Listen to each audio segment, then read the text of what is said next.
economic hitmen really have been the ones responsible for creating this first truly global empire. And we work many different ways.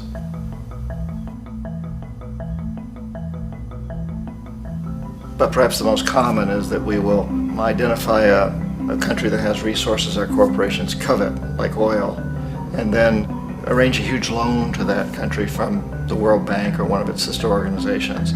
But the money never actually goes to the country. Instead, it goes to our big corporations to build infrastructure projects in that country, power plants, industrial parks, ports, things that benefit a few rich people in that country, in addition to our corporations, but really don't help the majority of the people at all. However, those people, the whole country is left holding a huge debt. It's such a big debt they can't repay it, and that's part of the plan, that they can't repay it. And so at some point, we economic hitmen go back to them and say, listen, you owe us a lot of money, can't pay your debt, so sell your oil real cheap to our oil companies. Allow us to build a military base in your country, or send troops in support of ours to someplace in the world like Iraq, or vote with us on the next UN vote. To have their electric utility company privatized and their water and sewage system privatized and sold to U.S. corporations or other multinational corporations.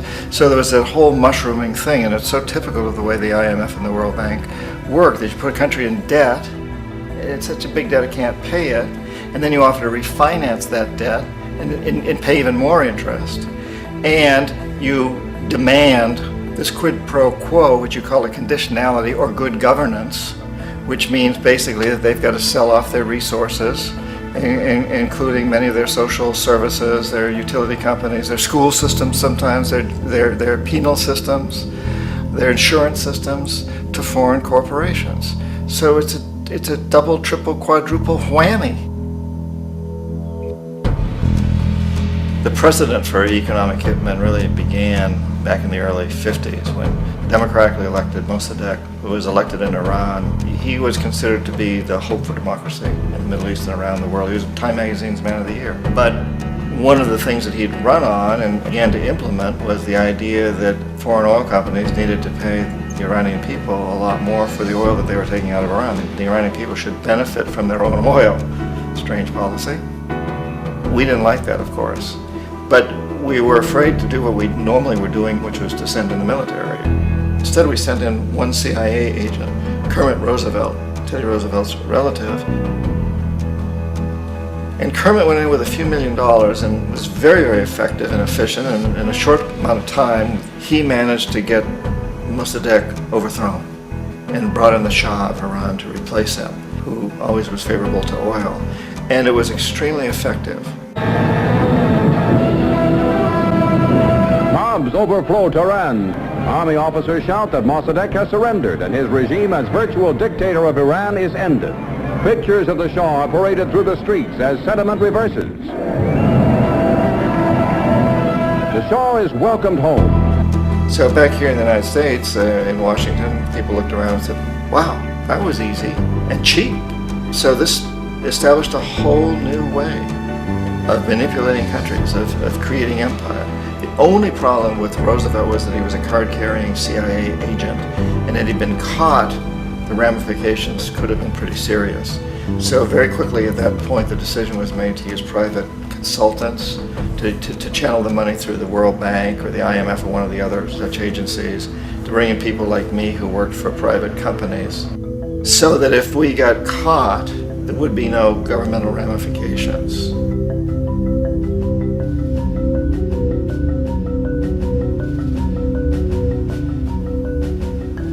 When Arbenz became president of Guatemala, the country was very much under the thumbs of United Fruit Company, the big international corporations. And Arbenz ran on this ticket that says, you know, we want to get the land back to the people.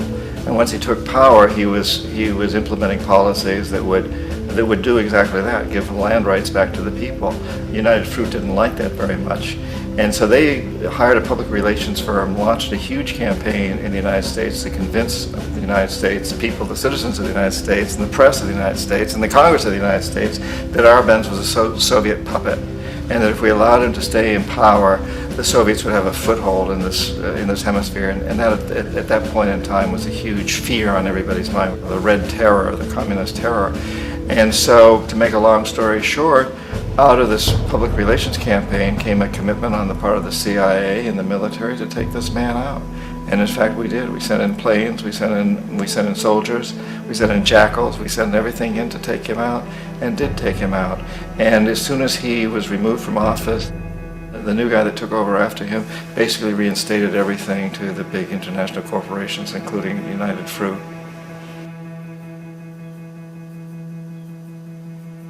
Ecuador for many, many years had been ruled by pro-US dictators, often relatively brutal. Then it was decided that they were going to have a truly democratic election. Jaime Roldos ran for office, and his main goal, he said, as president would be to make sure that Ecuador's resources were used to help the people. And he won, overwhelming, by more votes than anybody had ever won anything in Ecuador. And he began to implement these policies to make sure that the profits from oil went to help the people. Well, we didn't like that in the United States. I was sent down as one of several economic hitmen to change Roldos, to corrupt him, to bring him around, to let him know, okay, you can get very rich, you and your family, if you play our game, but if you continue to try to keep these policies you've promised, you're going to go. He wouldn't listen. He was assassinated. As soon as the plane crashed, the whole area was cordoned off. The only people allowed in were U.S. military from a nearby base and some of the Ecuadorian military. When an investigation was launched, two of the key witnesses died in car accidents before they had a chance to testify. A lot of very, very strange things that went on around the assassination of Jaime Roldos. I, like most people who've really looked at this case, have absolutely no doubt that it was an assassination. And of course, in my position as an economic hitman, I was always expecting something to happen to Jaime, whether it be a coup or assassination, I wasn't sure, but that he would be taken down because he was not being corrupted. He would not allow himself to be corrupted the way we wanted to corrupt him.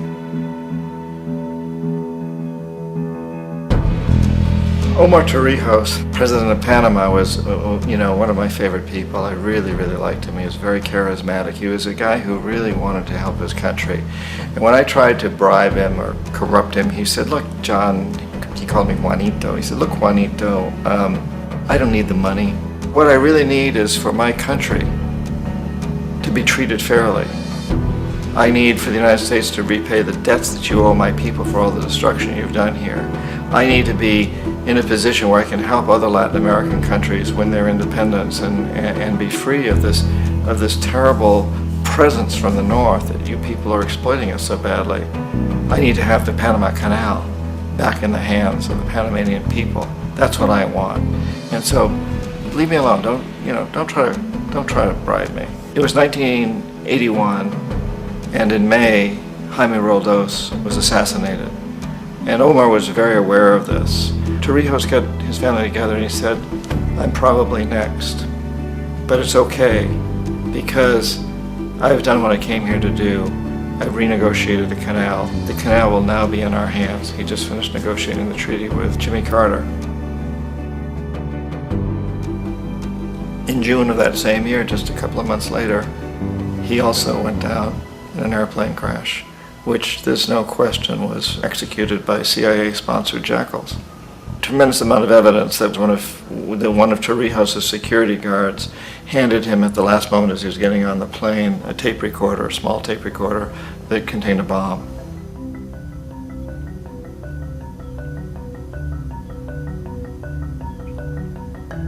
It is interesting to me how this system has continued pretty much the same way for years and years and years, except the economic hitmen have got better and better and better. Then we come up with, very recently, what happened in Venezuela. In 1998, Hugo Chavez gets elected president, following a long line of presidents who had been very corrupt and basically destroyed the economy of the country. And Chavez was elected amidst all that. Chavez stood up to the United States, and he's done it primarily demanding that Venezuelan oil be used to help the Venezuelan people. Well, we didn't like that in the United States. So in 2002, a coup was staged, which there's no question in my mind, and most other people's minds, that the CIA was behind that coup.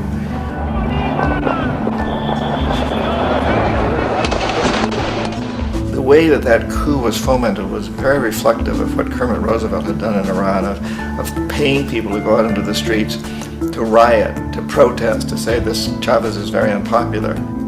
You know, if you can get a few thousand people to do that, television can make it look like it's the whole country, and things start to mushroom. Except in the case of Chavez, he was smart enough, and the people were so strongly behind him that they overcame it, which was a phenomenal moment in the history of Latin America.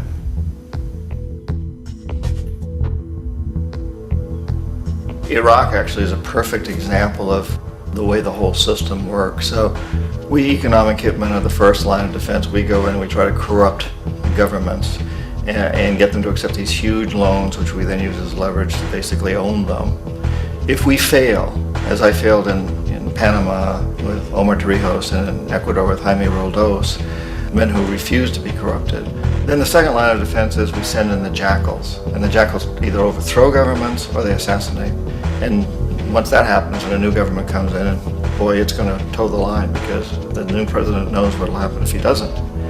In the case of Iraq, both of those things failed. Economic hitmen were not able to get through to Saddam Hussein. We tried very hard. We tried to get him to accept a deal very similar to what the House of Saud had accepted in Saudi Arabia, but he wouldn't accept it.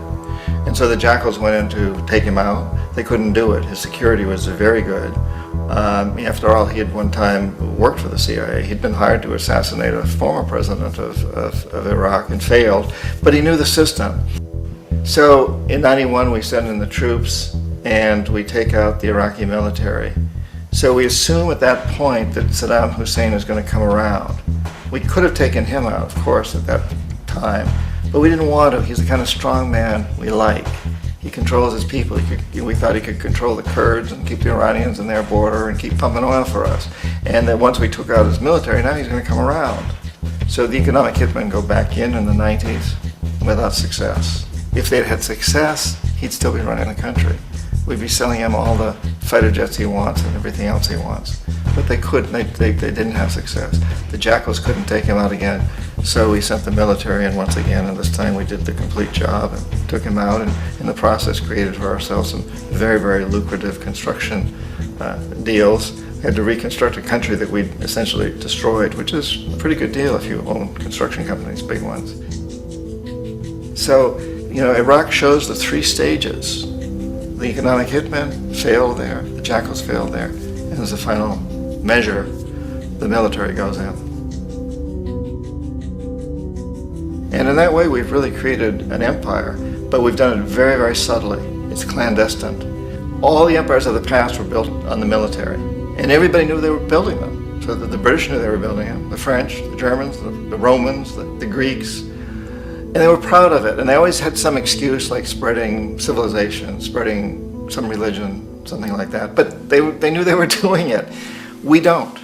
The majority of the people in the United States have no idea that we're living off the benefits of a clandestine empire, that today there's more slavery in the world than ever before. And then you have to ask yourself, well, if it's an empire, then who's the emperor? Obviously, our presidents of the United States are not emperors. An emperor is someone who's not elected, doesn't serve a limited term, and doesn't report to anyone, essentially. So you can't classify our presidents that way. But we do have what I consider to be the equivalent of the emperor, and it's what I call the corporatocracy. The corporatocracy is this group of individuals who run our biggest corporations, and they really act as the emperor of this empire. They control our media, either through direct ownership or advertising. They control most of our politicians because they finance their campaigns, either through their corporations or through personal contributions that come out of the corporations. They're not elected, they don't serve a limited term, they don't report to anybody. And at the very top of the corporatocracy, you really can't tell whether a person's working for a private corporation or the government because they're always moving back and forth.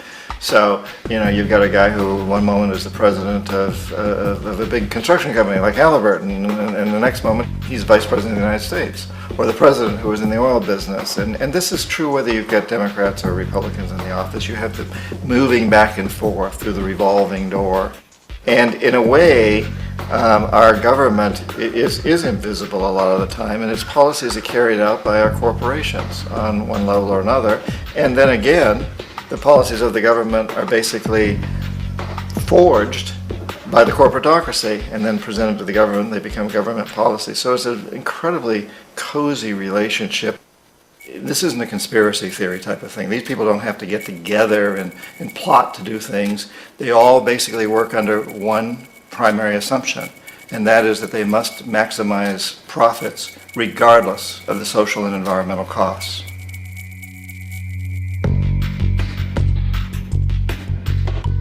This process of manipulation by the corporatocracy through the use of debt, bribery, and political overthrow is called globalization. Just as the Federal Reserve keeps the American public in a position of indentured servitude through perpetual debt, inflation, and interest, the World Bank and IMF serve this role on a global scale.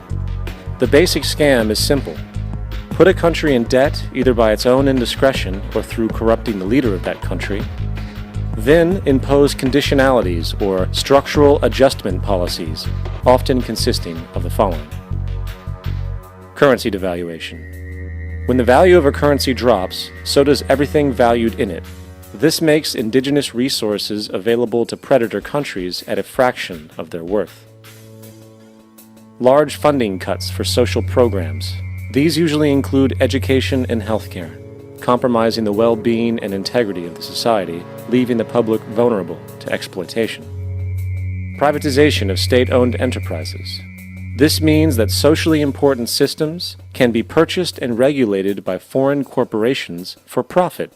For example, in 1999, the World Bank insisted that the Bolivian government sell the public water system of its third largest city to a subsidy of the U.S. corporation Bechtel. As soon as this occurred, water bills for the already impoverished local residents skyrocketed. It wasn't until after a full-blown revolt by the people that the Bechtel contract was nullified.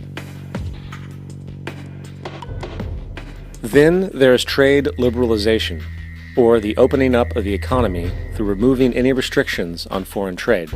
This allows for a number of abusive economic manifestations, such as transnational corporations bringing in their own mass-produced products, undercutting the indigenous production and ruining local economies.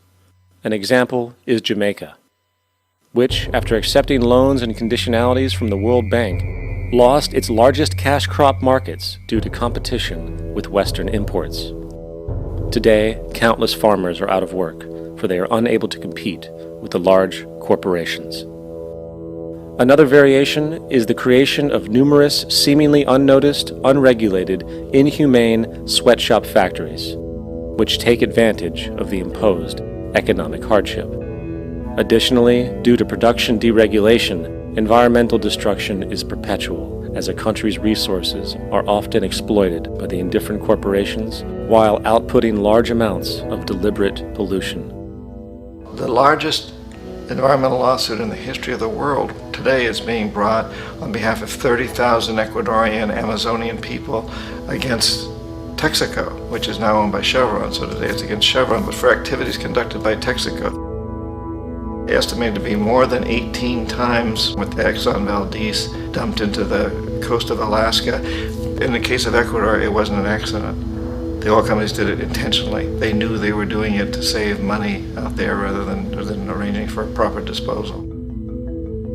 Furthermore, a cursory glance at the performance record of the World Bank reveals that the institution, which publicly claims to help poor countries develop and alleviate poverty, has done nothing but increase poverty and the wealth gap, while corporate profits soar.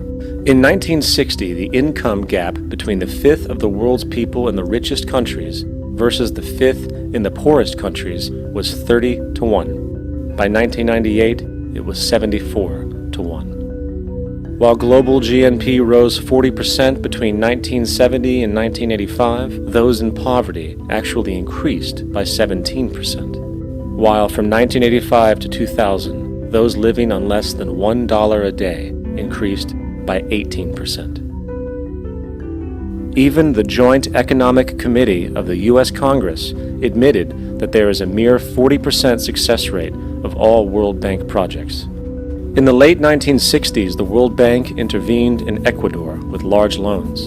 During the next 30 years, poverty grew from 50% to 70%. Under or unemployment grew from 15 to 70%. Public debt increased from 240 million to 16 billion, while the share of resources allocated to the poor went from 20% to 6%. In fact, by the year 2000, 50% of Ecuador's national budget had to be allocated for paying its debts. It is important to understand the World Bank is, in fact, a U.S. bank supporting U.S. interests, for the United States holds veto power over decisions, as it is the largest provider of capital. And where did it get this money? You guessed it.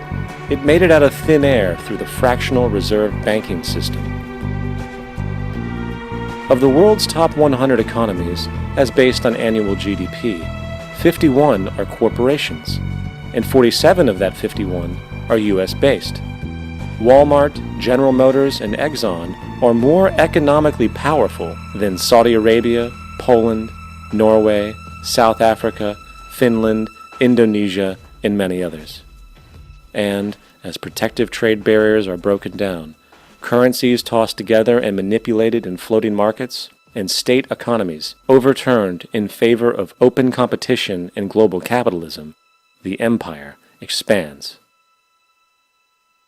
You get up on your little 21-inch screen and howl about America and democracy. There is no America. There is no democracy. There is only IBM and ITT and AT&T and DuPont, Dow, Union Carbide, and Exxon. Those are the nations of the world today.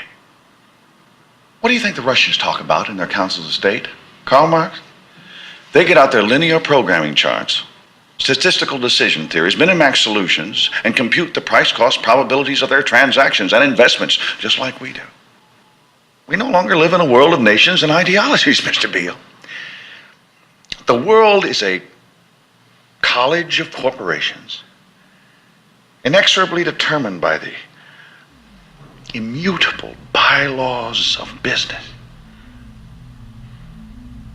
The world is a business, Mr. Beale.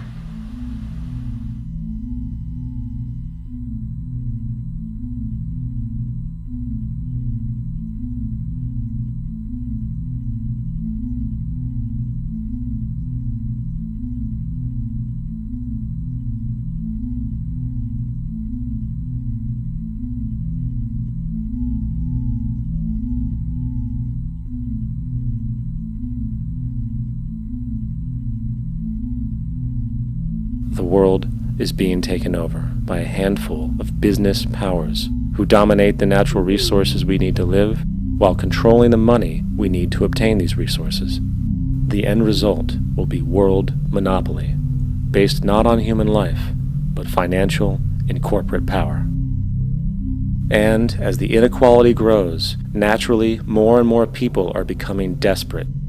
So the establishment was forced to come up with a new way to deal with anyone who challenges the system. So they gave birth to the terrorist.